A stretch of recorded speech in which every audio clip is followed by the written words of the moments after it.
Waterboarding, sleep deprivation and prolonged isolation. The CIA's so-called enhanced interrogation techniques have never been much of a secret, but the agency has vehemently refused to call them torture. This government does not torture people.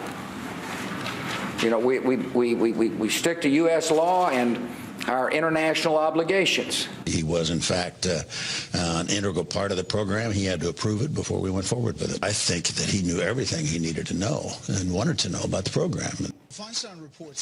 Well, Tuesday's report into the CIA's torture tactics has left former administration officials open to some damning allegations.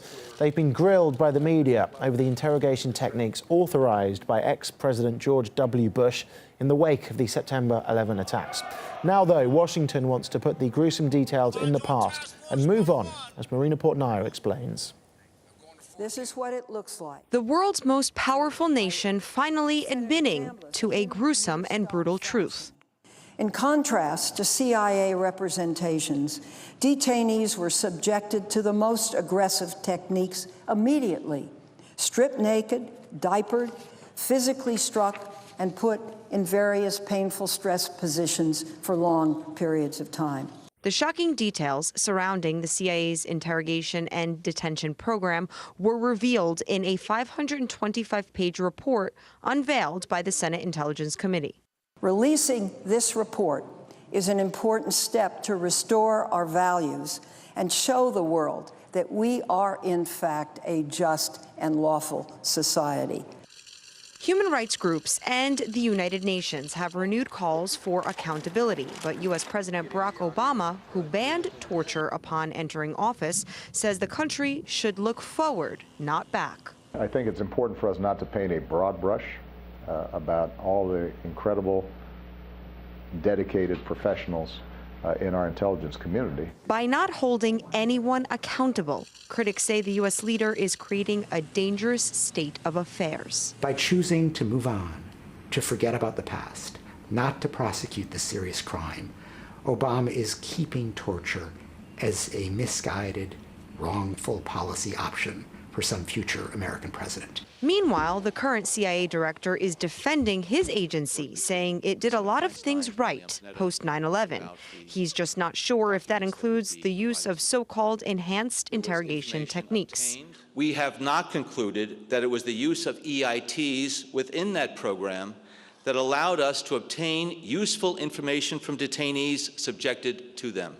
The CIA has been exposed. You can now see exactly what has been going on for years, what we've talked about for years, and it's clear that this is despicable behavior. This was a rogue operation run by a rogue agency. And yet, no apologies are being issued, and no one is getting punished for what has been done. In all of our conversations with countries around the world, we'll continue to convey that we ended this practice. It was one of the first steps the president made. We're willing to be open and transparent about our mistakes and make changes, and that's exactly what we did here. Last one, basically going to say it's going to be kind of parental.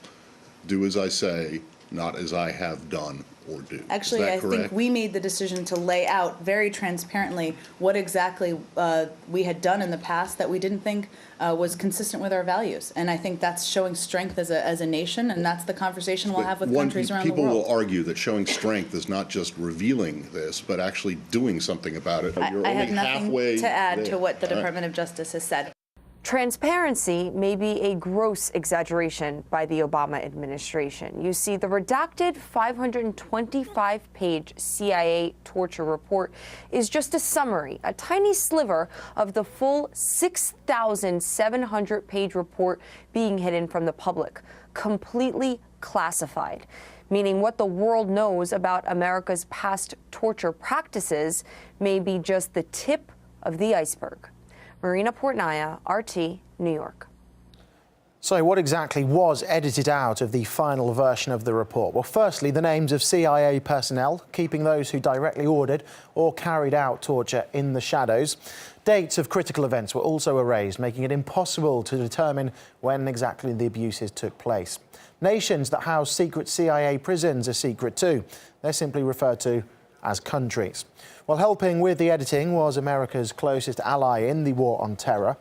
London admits parts of the report concerning Britain were redacted as well. However, Prime Minister David Cameron gave a clear signal on the issue, saying torture is wrong, it's always wrong. Marine Le Pen, leader of the French National Party, said the revelations are yet another reason for France to leave NATO. The report also prompted Poland to admit the country hosted a CIA secret prison. The UN, meanwhile, has called for those US officials responsible for torture to be prosecuted.